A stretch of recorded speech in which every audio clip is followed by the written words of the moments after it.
제가 이제 목회를 하면서 너무 이해가 안 되는 부분이 한 가지가 있는 것이 뭐냐면, 정말 신앙이 좋은 분들이 계세요. 이분은 하나님의 사람이다. 이런 분들이 늘 옆에 계셔서 우리에게 도전을 주셔야 되는데, 이상하게 그분을 하나님은 금방 데려가신다는 거예요.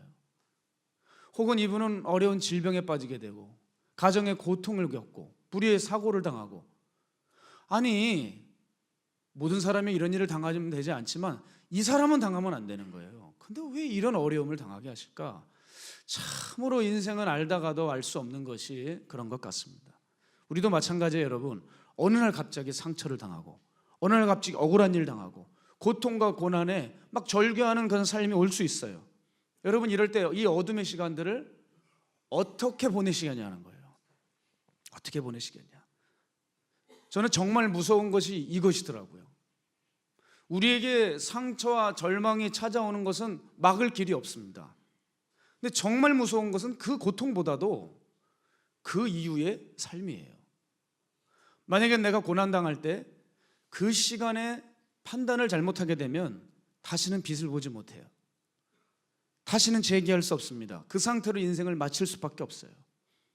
많은 사람들이 재기하고 싶고 회생하고 싶어도 못하는 경우가 많아요. 그 이유가 뭐냐면, 그 시간에 자신이 스스로가 더욱 어둠을 향해 걸어가고 또 다른 절망과 그런 고통을 야기시키는 그 방향의 선택을 하기 때문이에요. 그러니까 상처 무더기 안에서 막 이를 갈고 저주 악담을 하고 뭐 보복을 계획하고 늘 오해하고 뭐 이런 일이 일어나는 거 아니겠습니까? 그래서 우리는 이 상처와 절망이 이미 불어닥친 것은 어쩔 도리가 없지만 그 이후의 삶은 충분히 바꿀 수 있다는 것입니다. 여러분 동의하십니까? 이것이죠. 상처의 염증에서 나오지 못하고 계속 망가져서 죽는 선택을 할 것이냐, 아니면 모든 것을 역전시키고 다시 나의 길을 뚜벅뚜벅 걸어갈 수 있는 바로 그 길을 선택할 것이냐, 사는 선택을 할 것이냐, 저는 여기에 달려있다고 생각합니다. 그러는 맥락에서 오늘 저는 한 곳을 살펴보려고 해요. 그것은 아둘람굴입니다. 아둘람굴. 여러분이 우리 이 아둘람굴을 들어가 봐야 될 것 같아요.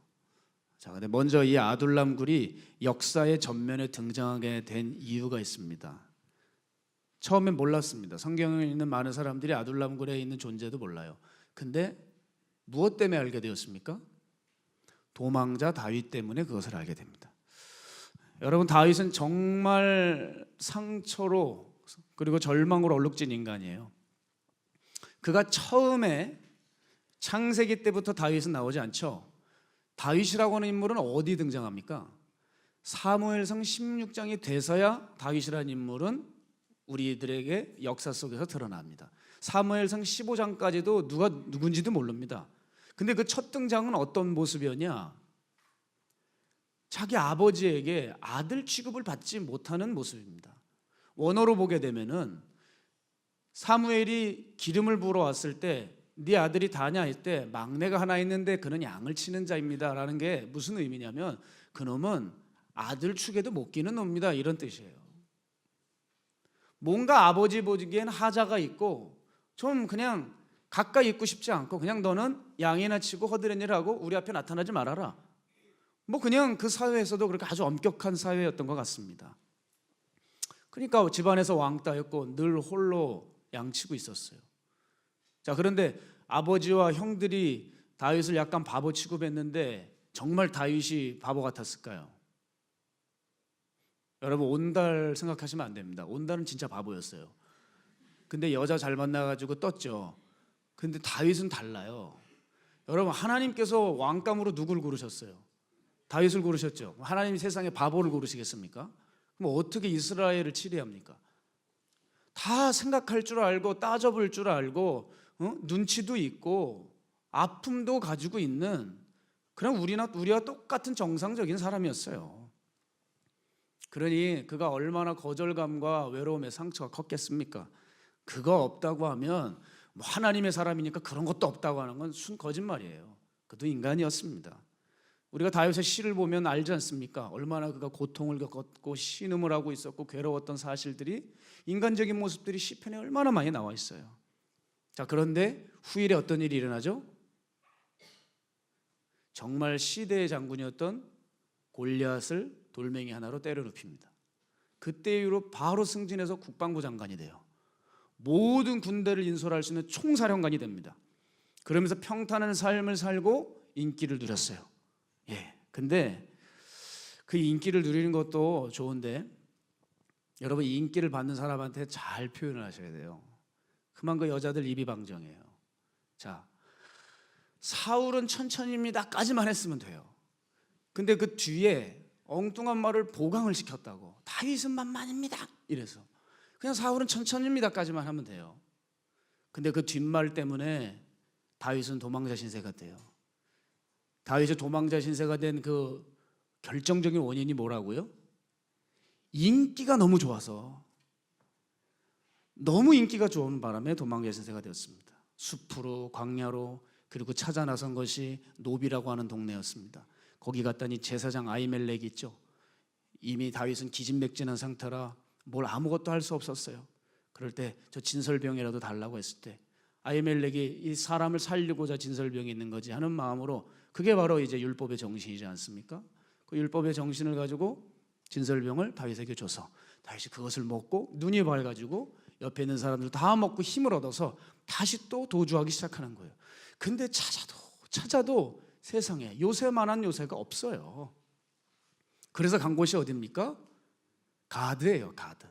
여러분, 가드가 어디입니까? 블레셋 땅이죠. 지금 다윗이 죽여버린 골리앗의 고향이 가드입니다. 그러니까 얼마나 갈 데가 없었으면 가드까지 들어갔겠냐고요. 그의 상황이 얼마나 절박했는지를 여러분 쉽게 파악할 수 있는 거예요. 또 거기서 갔더니 어떻게 됩니까? 이제는 그 적군의 땅에서 살아남기 위해 바빴어요. 뭘 해요?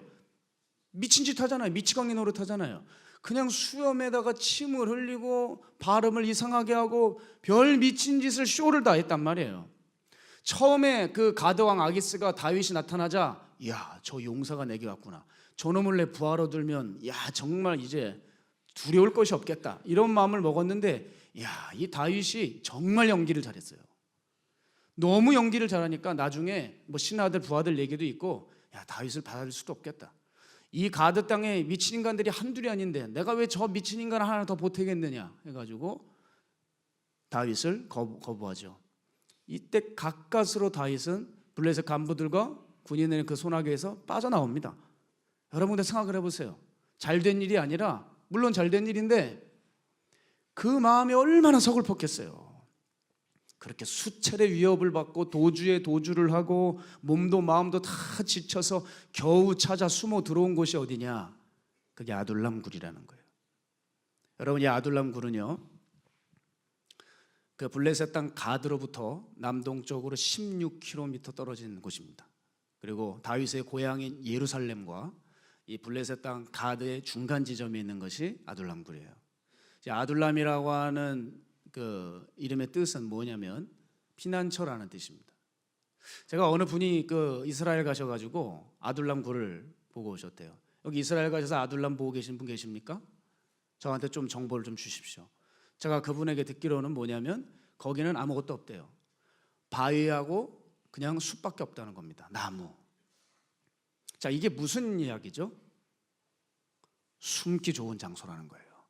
그래서 다윗은 거길 들어가 있었습니다. 자, 그럼 여기서 뭘 할까?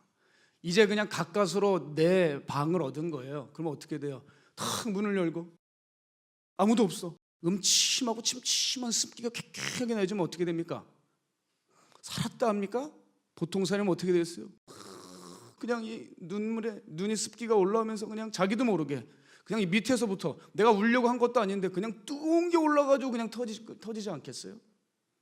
거기서 곡을 하고 원망을 하고 그냥 바닥을 쳐가지고, 거기 또 동굴이니까 또 메아리 치고 뭐 쾅 치면 쾅 오고, 우는데 내 소리밖에 안 들리고 야 그러면 야야야야 막 들리고, 뭐야 내가 외쳤는데 왜 나한테 이래, 야 사회, 그럼 야 사회, 오히려 더 그냥 적막하고 고통스러울 수도 있었겠죠.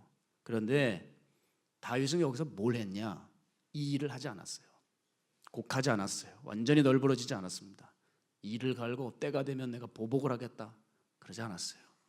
황당하게 우리는 이해할 수 없을지 모르겠지만 다윗은 정말 마음이 힘들었지만 그곳에서 자신의 해야 할 일을 그냥 하고 있더라는 거예요. 본문에 보니까 참 신기한 일이 벌어지는데, 참 소물이라는 건 참 무서운 것 같습니다. 이 말이라는 것은 발이 안 달려는데, 아이고 KTX예요. 정말 저도 이런 경우가 많아요.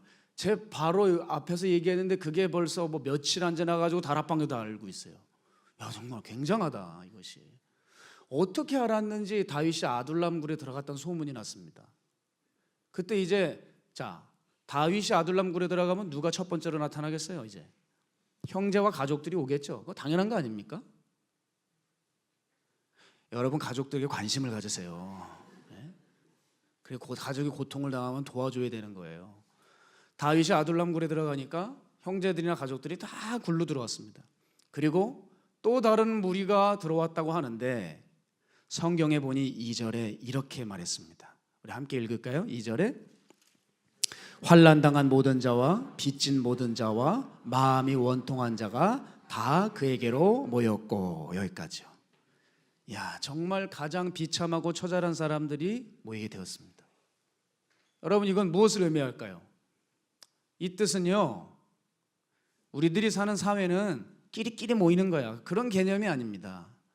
사람들이 생각을 했을 거예요. 야, 그 다윗 장군도 어려움을 당했다는데, 마음이 지금 죽어간다는데, 우리가 그 사람한테 가면 내 마음을 이해해 줄 거야. 나의 원통함을 풀어줄 거야. 나의 억울한 것을 달래줄 거야. 다윗은 내 처지를 알고 내 마음을 알아줄 거야. 그래서 가장 아프고 힘들고 상처로 얼룩지고 만신창이가 된 그들이 다윗에게 찾아온 거예요. 여러분, 확실히 그렇습니다. 사람들이 누구를 많이 찾냐면 산전수전 다 겪은 사역자들을 찾습니다. 진짜 별의별 경험을 한 사람들에게, 우리 성도님들은 그분들에게 가서, 또 연륜이 있는 사람들에게 가서 어떤 삶의 지혜와 주님의 말씀을 듣기를 좋아합니다. 또 생각해 보세요. 자기와 같은 어려움을 당한 누군가가 있다면 다른 사람을 제쳐놓고 누구에게 찾으러 가죠? 나하고 똑같은 어려움을 당한 사람들을 찾지 않겠습니까? 왜냐하면 그를 통해서 진짜 위로를 받을 수 있을 거라고 생각하기 때문이죠. 그렇죠? 한때 여러분, 미국에 한 언론인이 있습니다. 방송인이죠. 오프라 윈프리라는 사람이에요. 이 사람이 한때 폭발적인 인기를 끌었습니다. 지금도 마찬가지고요. 그 원인이 뭔지 아십니까? 그녀의 아픈 상처의 스토리 때문이에요.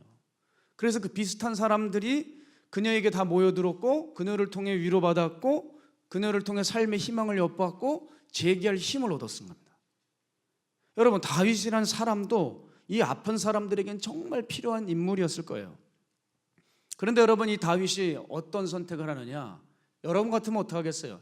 다윗에게 찾아온 사람이 어떤 사람이에요? 아픈 사람이에요. 만약에 유능하고 힘 있는 엘리트들이 찾아왔으면 어때요? 힘이라도 나죠. 내가 이 사람들과 뭘 해봐야 되겠다. 사울의 왕권을 무너뜨리는 어떤 보복을 계획해봐야 되겠다. 그런 마음을 가질 수도 있지 않습니까? 용기를 얻겠죠. 그런데 뭡니까? 온 사람들은 다 내 손이 필요한 사람들이에요. 내 도움을 받아야 되는 사람들이에요. 난 지금 이미 힘들고 죽겠는데 저들을 도와야 되는 거예요. 여러분 같으면 어떻게 하시겠습니까? 와, 진짜 죽여라, 죽여. 정말 상황이 나를 안 도와준다. 난 뒤로 넘어져도 코가 깨지는 인간이구나.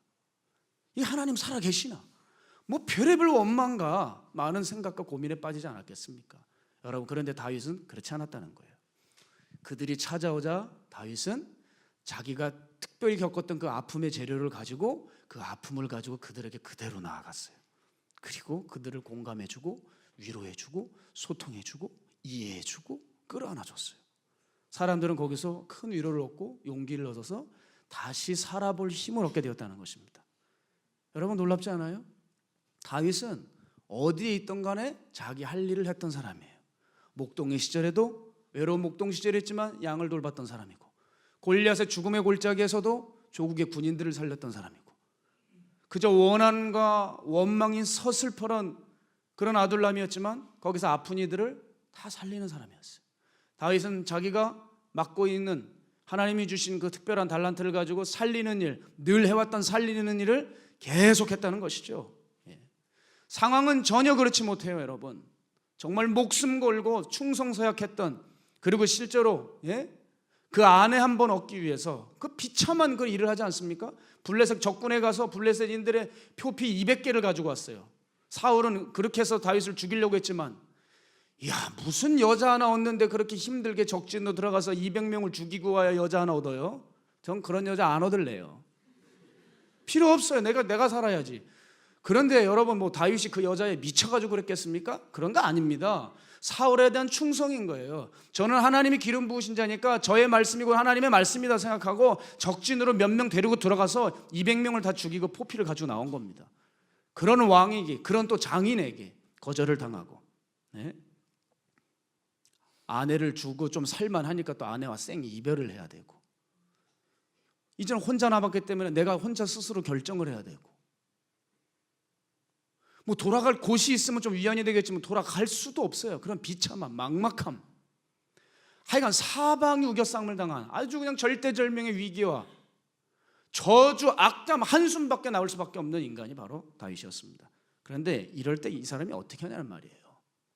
우리 같으면 신세 한탄하고 우울증 걸리고 정신과에서 찾아가고 또 극단적이고 이 마음이 약한 사람은 또 자살하려고 이 종갓줄을 오고 만지작거리고 있을 거 아니에요. 그런데 다윗은 달랐습니다. 내가 할 일을 계속하는 거예요. 다시 나의 갈 길을 다시 달려가는 거예요. 그 절박한 상황에도 내게 맡겨진 일이라고 생각하기에 그 일을 했습니다. 여러분, 가만히 보니까 놀라운 사실은요, 다윗을 이렇게 보면 겉모습은 지명수배당해서 도주하고 쫓기는 신세였지만 겉모습은 그래요. 근데 그의 본질은 뭔지 아십니까? 왕이었어요. 왕. 그의 체질은 뼛속까지 왕 체질이었어요.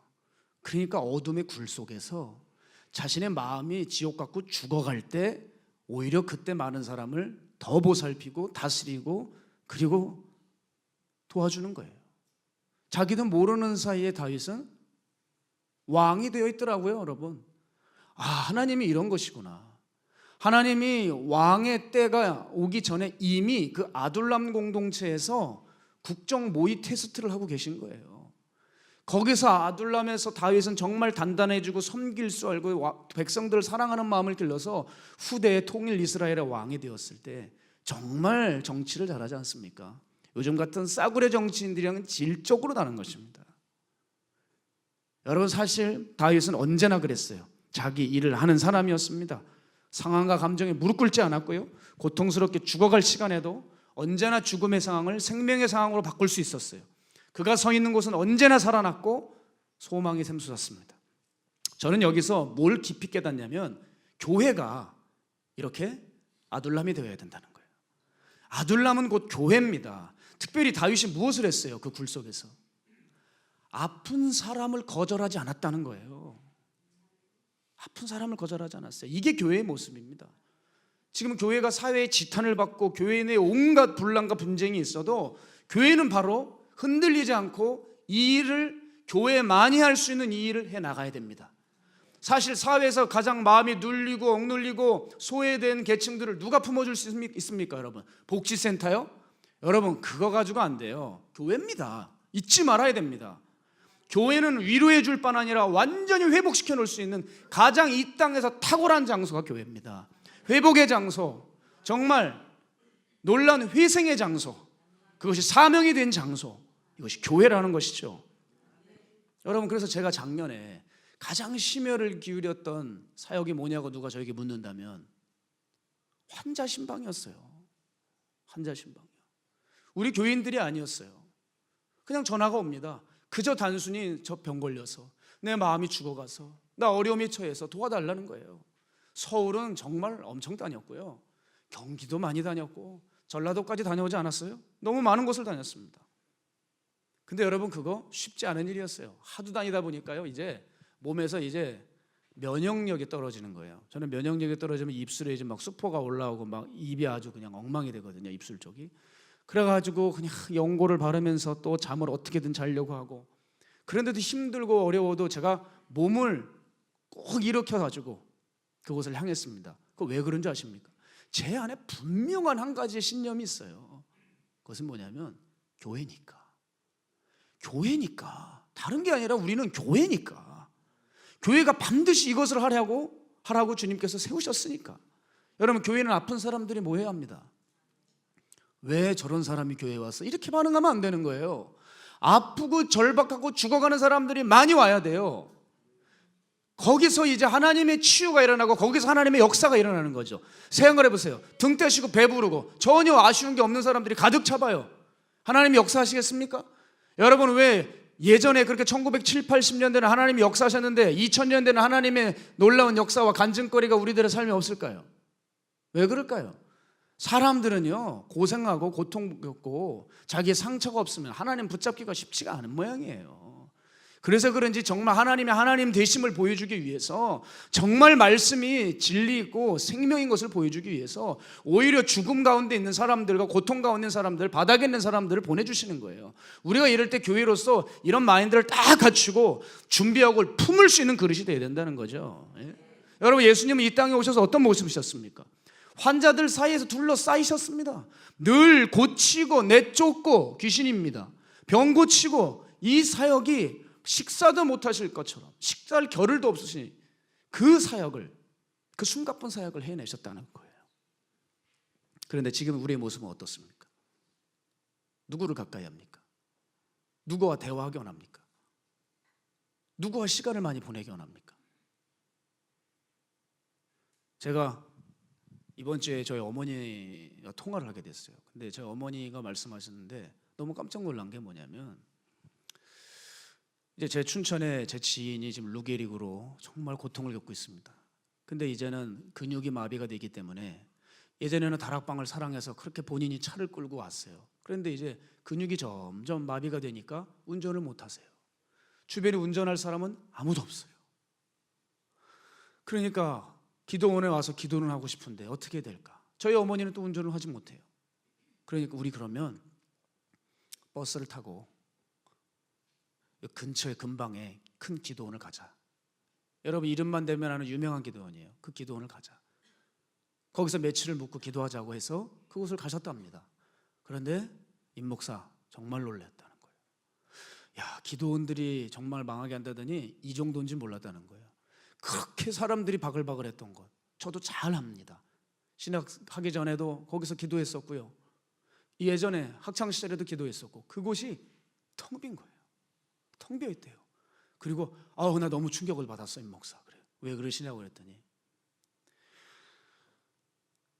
제가 이 구체적인 이 숫자를 얘기하면 어느 기도원인지 발각이 될까 봐 제가 말을 못 하겠는데, 하여간 몇천 평의 또 성전을 얻었대요. 땅을 얻었고 거기 몇백억짜리 건물을 져야 된대요.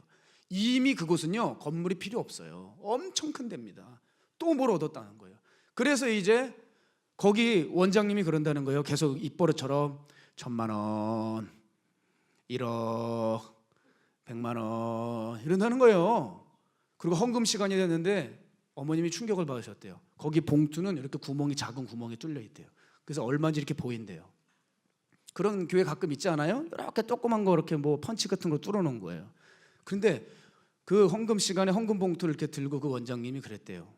탁 보더니 10,000원? 10,000원에 이런 기도를? 그랬다는 겁니다.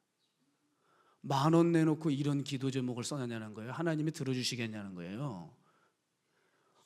이 목사 난 너무 충격이었어. 뭐 얘기를 하시는데 더 이상 못 듣겠더라고요. 못 듣겠어요.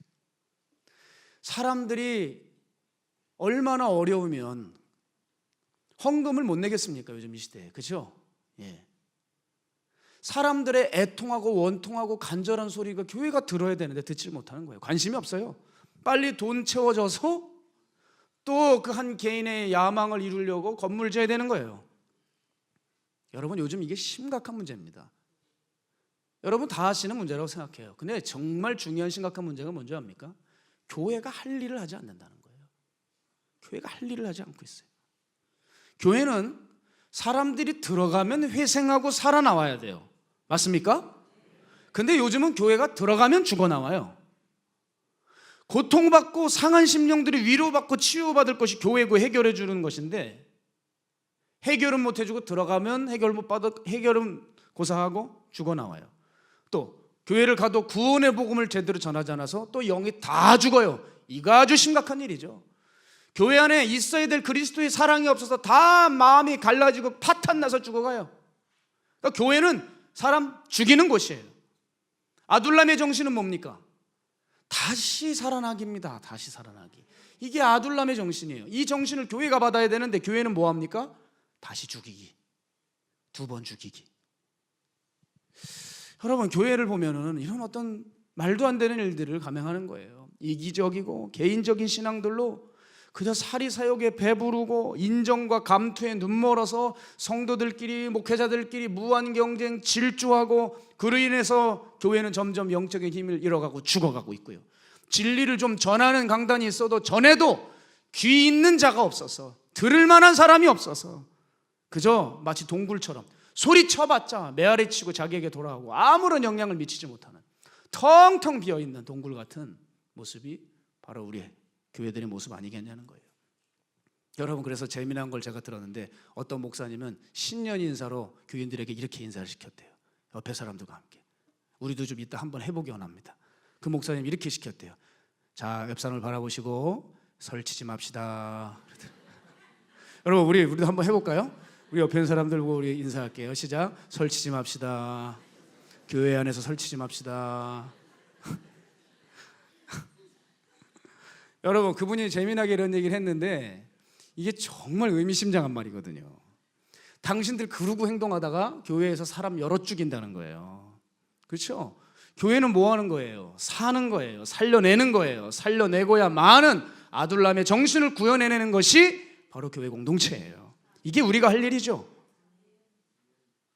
자, 그런데 다윗의 아둘람을 보니까 아픈 사람들을 위로해주고 만져주는 것, 그거 이상의 것들을 또 하는 모습을 우리가 볼 수 있습니다. 자, 여러분, 우리가 2절 하반절을 보시기를 바랍니다. 자, 그는 그들의 우두머리가 되었는데 그와 함께한 자가 400명 가량이었더라. 무슨 얘기냐면 아둘람굴에서 다윗이 단순히 사람들만 위로하고 공감해주고 끝나는 것이 아니라 상처를 그냥 이렇게 지워주는 게 아니라 그들을 새 것이 되게 하고 새 부대가 되게 했다는 겁니다. 이게 바로 교회가 할 일이에요. 교회는 옛 것이고 상처받고 흙 묻은 것이 있을지라도 그 영혼들을요 새 영혼이 되게 하는 거예요. 새 부대가 되게 하는 거예요. 용사가 되게 하는 거예요. 하나님께서 가담하시고 개입하실 수밖에 없는 사람들로 바꿔주는 것이 교회라는 거예요. 예? 다윗은 그렇게 육적으로 영적으로 만신창이 된 그 400명의 사람들을 용사로 키워냅니다. 그리고 나중에 이들은요 다윗이 왕이 되었을 때 그 통일 이스라엘에 그 통일 이스라엘을 지배하는 주역들이 돼요. 이 400명이에요.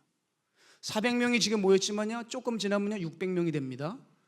그리고요 사무엘하 23장에 보게 되면은 거기 다윗의 세 용사와 30인의 용사가 나와요. 사무엘하에 가면 뭐 이 사람들이 어디 출신인지 압니까? 아둘람 출신들입니다. 다윗은 정말 아프고 힘든 사람들을 그 굴에서 케어함으로 거기서 끝난 것이 아니라 그들을 용사로 바꿨어요. 용사로 바꿨어요. 저는 이렇게 생각해요. 제 목회도 늘 이 생각을 많이 갖습니다. 그저 여러분 사람이 주님을 만나고 죄사함 받고 뭐 병고침 받고 마음의 상처 위로 받고 상처 좀 씻기고 거기서 끝나면 안 돼요. 교회와 우리의 해야 할 일이 거기서 끝나면 안 돼요. 용사를 만들어야 됩니다. 그것에 저는 붙들려 있어요. 그러려면 어떻게 될까? 근데 용사가 잘 안 나오는 것 같아서 마음이 힘들 때도 있어요. 근데 원인을 찾았어요. 제가 용사가 아닌 거예요.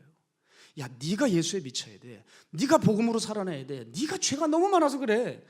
그래가지고 하여간 때로는 제가 목회를 이거 정말 관둬야 되는 거 아닌가 막 이런 어떤 너무 괴로운 상황 속에서 살아가는 때가 많아요.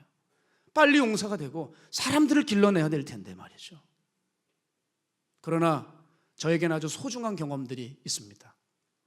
제가 여러분 그걸 나누기 원하는데 제가 개척했을 때예요. 제가 방죽교회에서 인턴 시절이었는데 그 지하의 젊은이 교회가 부흥해서 분립 개척하고 나가게 됐습니다. 그때 박보영 목사님께서 갑자기 저를 부르셨어요. 넌 이제 청년부를 맡아 그러시는 거예요. 아니 세상에 생각을 해보세요. 사람이 있어야죠. 청년부를 맡기려면 사람이 있어야 되지 않아요? 내려가 봤더니 뭐 스태프들 몇 명 떼놓고 뭐 방송 그 기계 끄적거리는 자매 하나랑 와보니까 8명이 있는 거예요. 세보니까 정말 굴이에요, 굴. 제가 설교하고 소리 지르잖아요. 이렇게 울려요, 소리가. 벼 있으니까. 야, 여기서 내가 어떻게 사역을 하지? 근데 어째서 사역을 시작했습니다. 근데 하나님께서 은혜를 주셔서 70명을 만들게 되었어요. 와, 주님께 너무 감사했어요. 그래, 이제는 그럼 제대로 된 청년 사역을 한번 해보자. 바로 그때였습니다. 목사님이 저를 2부 예배인가요? 주일 2부 예배 끝날 때 저를 부르셨습니다. 예, 목사님. 너는 이제 개척을 나가라. 제가 솔직히 무슨 생각이 들었냐면, 아니 왜 나는 맨날 개척이야. 여러분, 신학생 때 성도가 없는 사모님 한 분 계시고 초등학교 4학년 하나 있는 교회에서 제가 신학생에서 사역했거든요. 그리고 대학원생 때 20명 있는 개척교회 갔거든요. 그리고 이제 인턴을 방주교회로 온 거예요. 제가 얼마나 기쁘고 좋았겠습니까? 근데 거기 와서도 뭐예요? 청년부 개척시킨 거예요. 아무도 없는. 그래가지고 이제 좀 사역을 해보려고 하는데 목사님은 넌 이제 나가라. 근데 나가는데 거기 조건을 다시는 거예요. 야, 넌 가서 개척을 하고 한 명도 데리고 나가지 마. 한 명도. 알았지? 네. 그리고 니네 교회는 방직교회 성도나 마가의 달 앞방 기도원 성도들이 절대 예배드리지 못하게. 알았어? 그 주보에 써놔. 알겠니? 예. 넌 아주 바닥에서 굴러봐야 돼.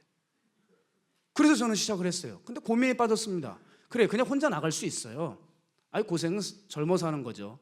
예? 젊을 때 이런 고생하면서 막 산전수전 겪으면서 이렇게 신앙과 어떤 내면의 힘을 길러가야 되지 않겠어요? 그래서 저는 뭐 그렇게 좌절되진 않았습니다. 근데 고민이 하나 생긴 거예요. 그게 뭐냐면, 제가 두고 나올 수 없는 청년 4명이 있더라고요.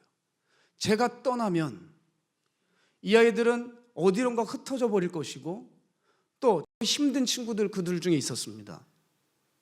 내가 보살펴야 되는데 그냥 훌륭한 개척을 가버리면 이 아이에 대해서는 누가 어떻게 책임져주고 과연 주님을 만날 수 있을까? 너무 걱정이 많은 거예요. 그래서 목사님을 찾아가서 다시 한번 부탁했습니다. 목사님, 맞습니다. 제가 한 명도 데리고 나가지 않으려고 하는데 이 4명은 제가 꼭 필요할 것 같습니다. 이 4명만 좀 주십시오. 알았어. 그럼 걔네들만 데리고 나가. 그래가지고 제가 그 아이들만 데리고 나왔는데 2명이 뭐 애들이 나간다고 2명이 쫓아왔어요. 그래가지고 길튼교회는 6명으로 이제 시작을 하게 된 겁니다. 여러분, 사실 뭐 저를 안타까운 눈으로 보고 계신 분이 좀 계시는 것 같은데, 사실 예전에는 더 심한 적이 있었어요. 어느 날 또 방주교 인턴 시절에 마가의 다락방 그 목양실에서 집회를 끝나시고 목사님이 그 화장실, 그 2층 화장실 있는 그곳에서 응접실에서 그 기쁘게 주머니 손 놓고 걸으시면서, 야, 임준혁, 너는 한번 내 뒤를 이어서 안성에서 한번 시작을 해봐. 그러시는 거예요. 그래서 여러분, 저를 안성으로 개척을 시키시려고, 알았지? 거기서 시작해봐. 너 그게 아주 은혜 있댄다. 그래가지고 저는 이제 안성을 가야 되는구나 했는데, 여러분, 하나님의 은혜가 찾아와가지고 저는 9명이 되었어요. 그때 갑자기 생각을 하네. 여러분, 어쨌든 저는 그 6명을 데리고 개척을 했는데, 그때 분명한 목표가 하나 있었어요. 뭐냐? 그래, 얘네들을 내가 주님의 용사로 만들어야지. 이제 더 이상 자신들의 아픔과 고통에 눌려있지 않는 정말 주님의 제자로 만들어 봐야지. 어떤 그런 꿈이 있었어요. 그러니까 애들 데리고 맨날 어디 갑니까? 예배 마치면 맨날 전도 나가고, 저기 구월동 가가지고 그 얼마나 발발발 떨리겠어요, 애들이. 저는 뭐 지하철 전도해가지고 배짱이 좀 있겠지만 걔들 얼마나 힘들겠어요. 가지고 그냥 1년, 2년, 3년, 4년째 지금까지도 하고 있지 않습니까? 그러다가 보니 어느새 애들이 정말 용사의 마음들을 가진 아이들이 생겨나기 시작했어요. 그래서 예전에는 제가 돌봐야 됐지만 이제는 제 사역을 도와주는 든든한 일꾼들로 바뀌었다는 것입니다. 이게 얼마나 감사한지 몰라요. 저는 아주 작은 열매를 얻었습니다. 아주 작은 열매죠. 근데 이것이 기쁨이 대단한 거예요. 그래서 이 일을 겪고 나서 제 안에 어떤 생각이 드냐면, 이제 만나는 사람들마다 용사 만들어야지, 제자 만들어야지. 어떤 어려움을 겪고 계신가? 어떤 아픔이 있냐? 괜찮다. 복음이 들어가면, 십자가면 다 용사가 될 수 있다. 저는 그런 마음을 갖게 되었습니다. 그러니까 머릿속에 성도들을 볼 때, 야, 겨우 부끄러운 구원만 받으면 어떡해? 그러고 끝나면 어떡해? 제자 돼야지, 용사 돼야지, 일꾼 돼야지. 그 생각이 꽉 차 있어요. 교회는 이 소명을 놓쳐서는 안 된다고 저는 생각합니다. 저는 너무나도 부족한 사람이에요. 그러나 저는 이 일에 이미 시작을 했습니다. 시작을 했기에 하나님께서 뜻을 이루어주실 거라 믿어요. 저를 조금 더 가다듬고 더 애써 기도하고 또 제가 종다운 사람이 될 때 하나님이 정말 많은 용사들을 허락하실 거라고 저는 믿습니다. 이 말씀을 준비하면서요, 잠언 22장 29절이 생각났어요. 네가 자기 일에 능숙한 자를 보았느냐? 그가 왕 앞에 설 것이요 천한 자 앞에 서지 아니하리라. 교회가 자기 일을 하고 자기 일에 능숙하면 놀라운 하나님의 영광을 쥐게 된다는 것입니다. 그래서 다윗은 그 일을 했기에 그 침침하고 습김하고 절망 가운데 어둠의 아둘람굴에 영광의 빛이 드리워진 것이죠. 아둘람은요, 지형적으로 외져요. 정말 외딴 곳입니다. 지도를 보면. 그리고 척박해요. 그러나 아둘람은 너무나도 영광스러웠어요. 왜요? 그것에 주님이 함께 하셨기 때문에. 성경을 보면 다윗 옆에 붙어있는 꼭 문장이 있습니다. 여호와께서 다윗이 가는 곳마다 이기게 하셨더라. 여호와께서 다윗이 가는 곳마다 이기게 하셨더라. 빈들에서도, 도주하는 상황에서도, 사울 밑에 장군 시절에서도, 그리고 이 아둘람에서도 여호와께서 다윗을 이기게 하셨더라.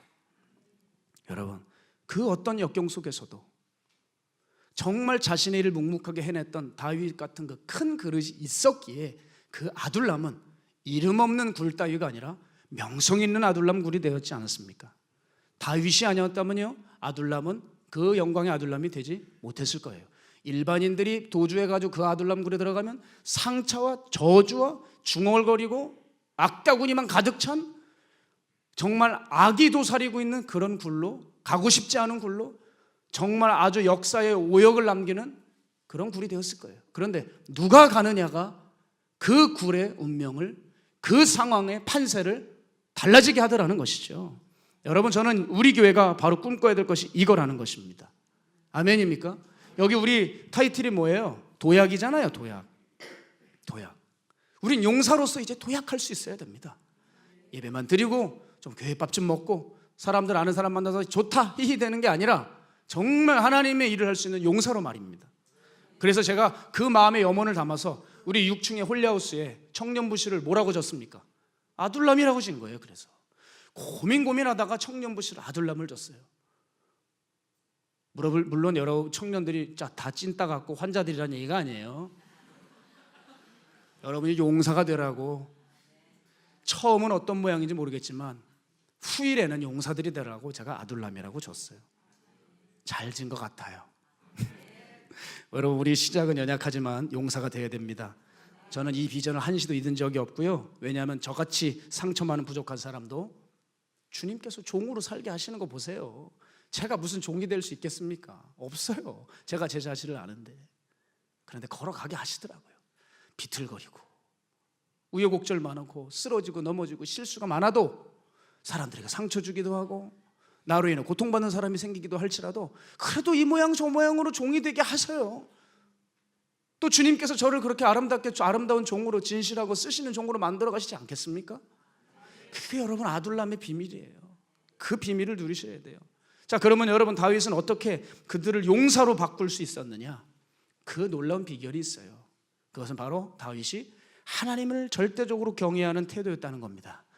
다윗은 언제나 예배자였어요. 목동 시절이나 사울 및 장군이 있을 때나 도주할 때도 또 이 아둘람에서도 뭐예요? 예배하는 거예요. 하나님을 사랑하고 하나님을 경외하는 모습 속에서 아둘람 굴은 변하기 시작했어요. 그렇죠? 이 시대에 박 목사님이 나타나심으로 인해서 많은 사람들이 박 목사님의 삶과 신앙을 열망하면서 따라가는 것처럼 다윗도 그런 겁니다. 다윗이 굴에 들어가자 아무리 척박한 사람들이 모였을지라도 다윗을 따라하기 시작하고 다윗에게 도전을 받고 다윗의 신앙을 본받고 다윗의 삶에 젖어 들어가는 것을 여러분 아둘람 굴에서 경험하게 되는 겁니다. 그렇게 그들은 막강한 영향력을 받게 되었어요. 자, 다윗은 그들을 섬기고 이제 용사의 옷을 입히는 것을 계속하고 있습니다. 자, 그걸 왜 할 수 있을까요? 자기 마음이 죽어가는데 그것은 철저히 하나님 한 분을 바라보고 의지하는 마음 때문이며 그 마음은 그들에게 고스란히 전달이 된 거예요. 왜 그렇지 않습니까? 열심히 좋은 얘기하고 은혜로운 얘기하는데 도전이 안 되고 내 삶엔 영향을 못 미쳐요. 그렇죠? 자, 그런 사람은 왜 그러냐? 저 같은 사람이요. 제대로 못 살기 때문에, 말은 그럴싸하게 하는데 삶이 잘 안 되기 때문에 영향을 못 받는 거거든요. 그런데 진짜들은 어떻습니까? 작은 말 한마디에도 사람들이 눈물을 흘려요. 도전을 받아요. 삶의 모든 상황이 바뀌어집니다. 정말 그 사람 안에 진짜 있는 그것이 있느냐, 그 사람 안에 진짜 신앙이 있느냐, 정말 그 놀라운 경외심이 있느냐, 그 사람이 있다면 그 사람 주변에 있는 사람들은 옆에만 와도 다 치유받는 거예요. 자, 여러분, 다윗은요 그 굴 속에서 공동생활을 하면서 하루하루 고단하고 힘든 나날들을 보냈습니다. 그럴 때도 어느 날 이런 생각이 들었겠죠. 남들이 다 자는 시간에 자기의 고된 일과를 다 마치고 다 상담해주고 훈련시키고 가르치고 훈계하고 나서 어느 날 자는 날이 있을 거 아니에요. 그때 생각했을 겁니다. 근데 다윗은 다른 거예요. 난 여기서 죽지 않는다. 나는 사무엘에게 기름 부음을 받았다. 주님께서 나를 왕으로 삼으셨다고 했다. 난 그것을 믿는다. 그 굳은 신념 아래 죽을 것 같아도 그 길을 걸어가는 거죠. 여러분, 바로 그것을 행했기 때문에 사람들이 변화된 거예요. 자, 여러분, 그게 시편 16편 8절에 나오는데요, 제가 너무나도 좋아하는 구절입니다. 내가 여호와를 항상 내 앞에 모시며 그가 나의 오른쪽에 계심으로 내가 흔들리지 아니하리로다. 다시요, 내가 여호와를 항상 내 앞에 모시며 그가 나의 오른쪽에 계심으로 내가 흔들리지 아니하리로다. 다윗은 그것을 자신의 어딘가에 적고 끝난 게 아니라 그의 글이 실제가 되었던 사람입니다.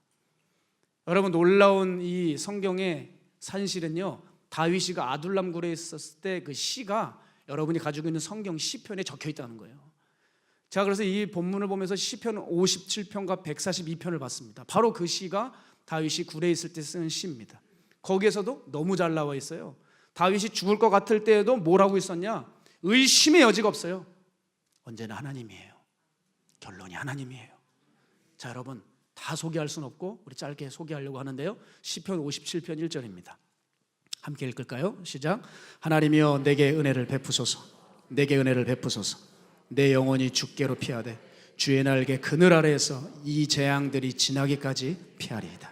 시편 142편 1절에서 2절. 내가 소리내어 여호와께 부르짖으며 소리내어 여호와께 간구하는도다. 내가 내 원통함을 그의 앞에 토로하며 내 우환을 그의 앞에 진술하는도다. 아멘. 보세요, 여러분, 이제 왜 아둘람이 살아나는 줄 아셨죠? 그렇죠? 향기가 진한 꽃이 있어요. 그것이 방 안에 가둬놓으면 어떻게 됩니까? 금세 그 방 안에 향기가 가득고 메꿔지는 것처럼 그 다윗이 하나님 너무나도 사랑하는 그 마음이 굴에서 있을 때 그 하나님 사랑하는 마음의 향기가 점점 퍼져나간 것입니다. 그때 정말 죽어가고 힘든 사람들의 가슴을 치유하고 은혜로 인생을 적셨어요. 여러분, 우리는 이런 사람이 지금 필요한 거예요. 우리가 이런 그릇이 돼야 된다는 겁니다. 여러분, 한번 생각해 볼까요? 지금 세상 정치판이나 교회나 아주 심각하게 논의되는 것이 무엇이라고 생각합니까? 예? 정책 문제입니까? 군 편성이에요? 국가 예산입니까? 아닙니다. 인물론이에요. 인물론이라는 거예요. 누가 주인이 될 것이냐, 누가 이끌겠느냐, 누가 다스리겠느냐, 이것이 우리나라가 당면한 시대의 과제라는 것이죠. 누구냐에 따라 판세는 바뀌어지는 거예요. 그래서 한 인물의 삶과 신앙은 이렇게 중요해요. 그를 만나는 사람들, 그를 접하는 사람들은 그래서 삶의 막강한 영향력 가운데 평생의 지침을 얻게 되는 일을 겪게 됩니다. 자, 보세요. 그 침침한 굴이라고 할지라도 다윗이 들어가니까 어떻게 돼요? 생기가 돌죠. 병자들이 용사로 바뀌죠. 그래서 다윗 공동체, 그 아둘람 공동체는 어떻습니까? 계속 흥하고 모이는 공동체가 되죠. 그러나 반면에 사울은 어떻습니까? 사울의 이스라엘은요, 너무나도 탄탄한 나라였어요. 주변에 엘리트들 쫙 깔려 있습니다. 무소부위의 모든 권력을 쥐고 있어요. 그런데 어떻습니까? 점점 사람들이 빠져나가고 죽어나가고 역사 속에서 사라져버린 공동체가 되었습니다. 그죠? 누구의 정신이, 누구의 신앙이, 그 한 사람이 그렇게 중요한 거예요. 우리는 잊지 말아야 됩니다. 많은 교회들이 자기 교회가, 자기 공동체가 아둘람 공동체가 되기 원해서 아둘람에 대한 이름을 막 붙여대요. 그죠? 그런데 안타까운 게 뭐냐면 다윗 같은 그 그릇을 준비할 생각은 안 하고 옛적 빛나던 아둘람의 영광만을 원한다는 것이 문제라는 것입니다. 그래서 여러분, 저는 정말 우리 교회가, 우리 모두 함께 대가를 지불하기 원해요. 이 그릇을 갖는 대가를 지불하기 원합니다. 우리 어제 이 집회를 위해서 뜨겁게 성도들과 함께 기도하지 않았습니까? 하나님 우리 교회 그릇을 넓혀달라고, 이 종을 비롯해서 성도들을 비롯해서 이 교회 그릇이 넓혀지게 해달라고. 여러분, 그럴 때 바로 아들람의 영광이 임하는 거예요. 아들람의 영광을 회복하려면요, 교회가 마땅히 할 일을 하고 하나님의 사람으로 준비되어야 되는 거예요. 아픈 이들을 만나면 치유해주는 치유자가 되어야 되고요, 그들을 거기서 끝내는 것이 아니라 복음과 진리로 하나님의 용사로 바꾸는 일에 최선 다해야 됩니다. 다윗이 그 삶을 살았기 때문에 하나님께서 그를 인도하시기 시작해요. 겉보기엔 다 끝장난 인생 같고 망가진 인생 같고, 그의 마음은 두려움까지 있었습니다. 용사 같지만 다윗도 두려움이 있었다는 것이 오늘 성경의 3절 4절에 나와 있어요. 아둘람 굴에 있으니까 다윗에게 그 자기의 가족들이 찾아왔습니다. 그때 이 다윗 자기 때문에 자기의 가족의 신변이 위협을 받을까 봐 누구를 찾아가요? 모압 왕을 찾아가잖아요. 그 모압 왕에게 선처하고 우리 가족들 잘 보호 좀 해달라고, 신변 보호를 부탁해달라고 하고 다시 나옵니다. 다윗도 그만큼 두려웠던 거예요. 그리고 또다시 요새를 참아서 숨습니다. 그것이 오늘 본문의 3절 4절의 내용이에요. 정말 딱한 인생이 되었죠. 여러분, 근데 어떻습니까? 다윗은 하나님의 사람이었어요. 다윗은 하나님이 함께 하셨어요. 그러니까 그 어려운 상황에서 다윗에게 하나님의 말씀이 임합니다. 5절에 보니 선지자 갓이 나타나서 이렇게 지시하죠. 너는 요새에 있지 말고 여기를 떠나라. 그리고 유다 땅으로 들어가라. 선지자 갓이 다윗을 찾아오는 것은 아주 의미 있는 일이에요. 왜일까요? 다윗아, 너는 도망자가 아니야. 너는 사실 왕이야. 넌 결코 버림받지 않았어. 넌 나의 뜻을 이룰 것이다. 넌 나로 인해 즐거워할 것이다. 그러니 넌 유다로 들어가라. 여러분, 다윗이 생각을 해봤어요. 제가 이 본문을 이 설교를 준비하면서 진짜 눈물이 많이 났거든요. 얼마나 울었을까. 아둘람굴이나 막 도주할 때 하나님의 음성 한 번만 들려줬어도, 하나님이 어떤 흔적조차만 느껴졌어도 다윗이 이렇게 힘들지 않았을 거예요. 그런데 가장 절박한 상황에서 하나님의 음성이 찾아옵니다. 얼마나 울었을까. 얼마나 감격했을까. 나 끝난 줄 알았는데, 나 다 망해서 평생 이렇게 살다가 빛도 못 보고 죽을 줄 알았는데, 난 그냥 여기서 줄여 죽는구나. 내 고향 땅 한 번도 밟지 못하고 이렇게 여기서 인생 하직하는 줄 알았는데, 하나님이 찾아오신 거예요. 주님의 뜻이 보여진 거예요. 다윗이 굴에 있을 때 썼던 시의 고백대로, 다윗이 굴에 있을 때 썼던 그 시에 썼던 내용의 믿음대로 정말 주님께서 길을 여시기 시작했습니다. 시편 142편 3절, 다윗이 굴에서 이렇게 써놨습니다. 내 영이 내 속에서 상할 때에도 주께서 내 길을 아셨나이다. 아멘. 여러분, 그런데 하나님의 음성이 들렸지만 그 음성의 내용이 뭡니까? 내가 가야 할 곳이 어디래요? 다름 아닌 유다래요. 유다. 여러분, 유다에서 나온 건데 유다로 다시 들어가라요.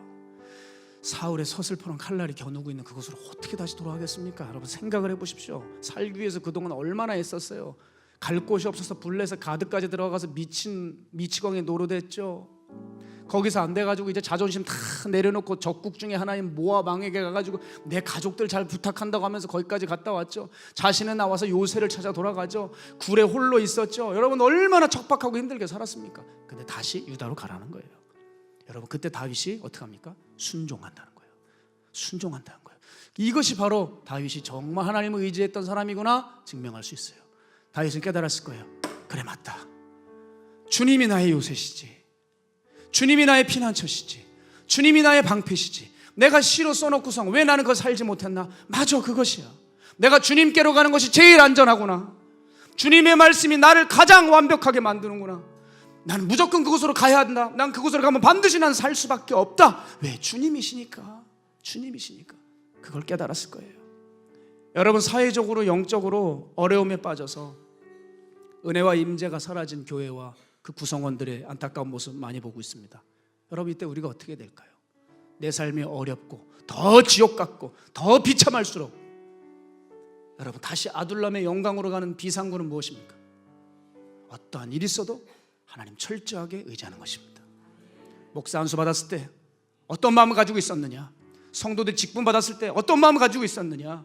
네가 교회 세울 때 어떤 마음을 했냐? 성도들이 헌신 작정할 때 어떤 마음을 했냐? 그 마음 끝까지 가지고 가야 된다는 거예요.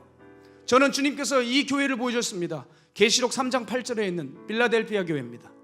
주님은 그 소아시아의 그 초대교회 중에 이 빌라델피아 교회를 칭찬하셨어요. 내가 내 행위를 아노니 너는 작은 능력을 가지고 내 말을 지키며 내 이름을 배반하지 아니하였도다. 주님이 그 빌라델피아 교회를 칭찬한 이유가 뭡니까? 교회가 정말 살아남기 힘든 상황 속에서 인내의 말씀을 붙들었다는 것입니다. 여러분, 우리도 마찬가지예요. 지금 각자의 아둘람이 와 있을 수도 있습니다. 근데 언젠간 되겠지, 언젠간 풀리겠지. 여러분, 이런 착각에 빠지시면 안 됩니다. 정말 아무런 일도 일어나지 않을 수 있습니다. 사람들이 이렇게 오해하죠. 고난과 고통은 위장된 축복이라고. 그거 아닐 수 있어요.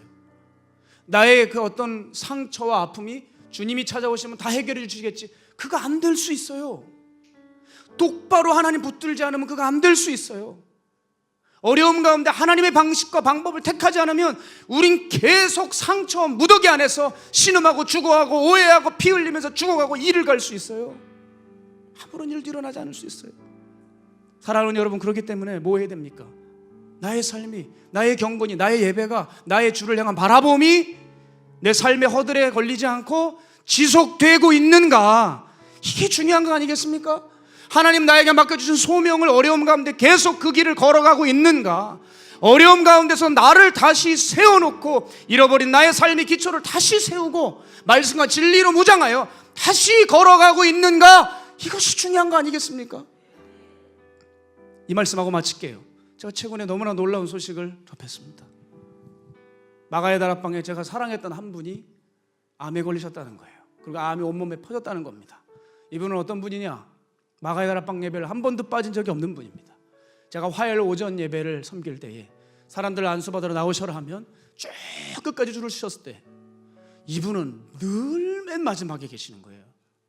제 힘이 거의 다 달했을 때, 정말 사람들도 야속하게 설교하고 나서 기도한다고 힘들어 죽겠는데 신발장까지 쓰는 거예요. 그럼 다 안수했어요.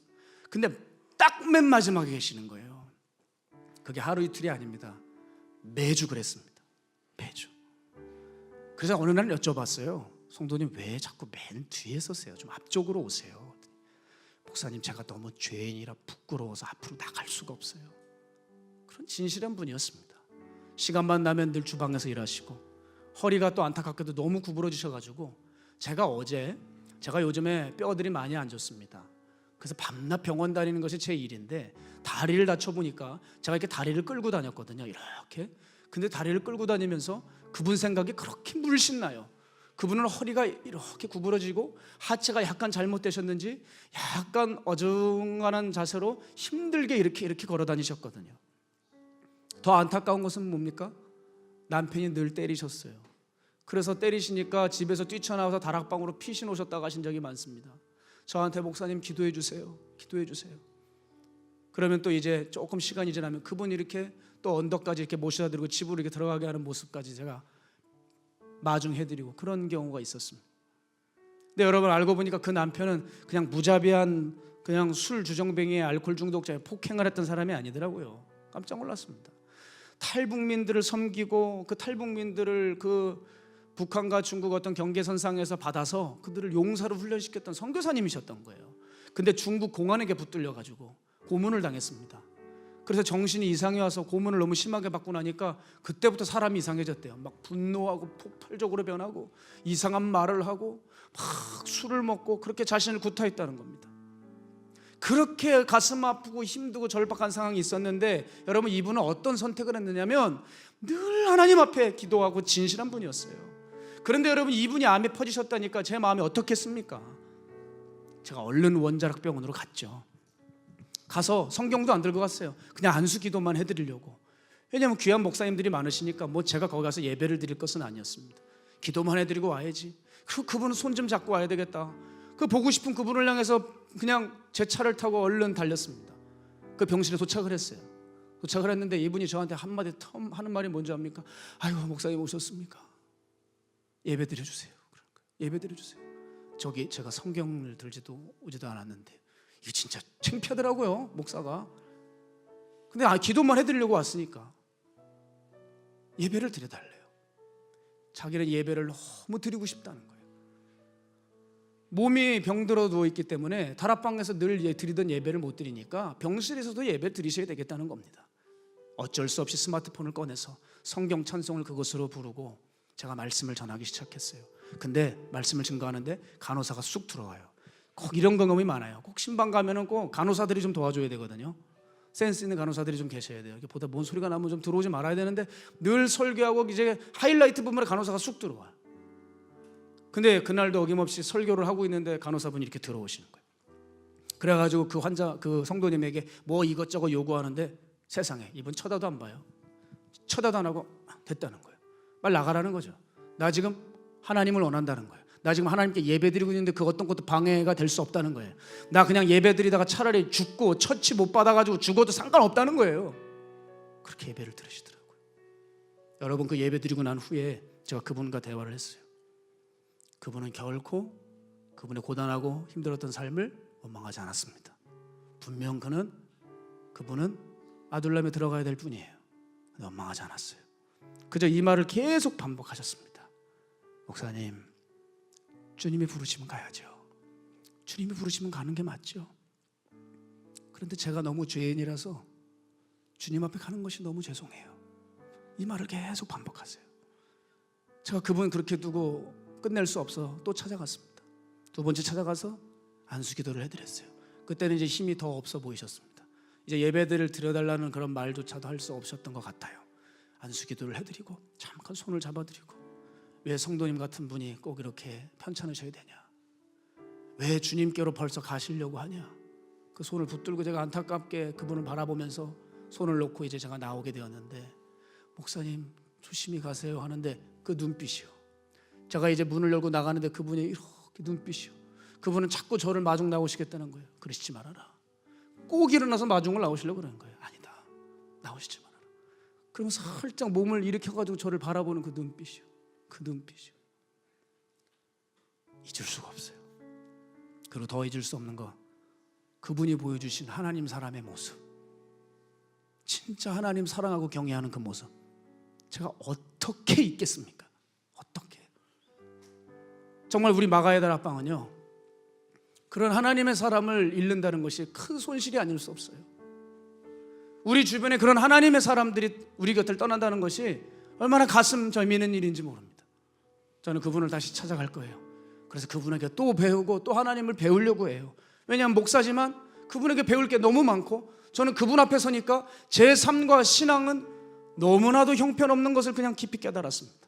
그래, 이 삶이 내 삶이 돼야 된다. 그리고 이것이 교회의 모습이 돼야 된다.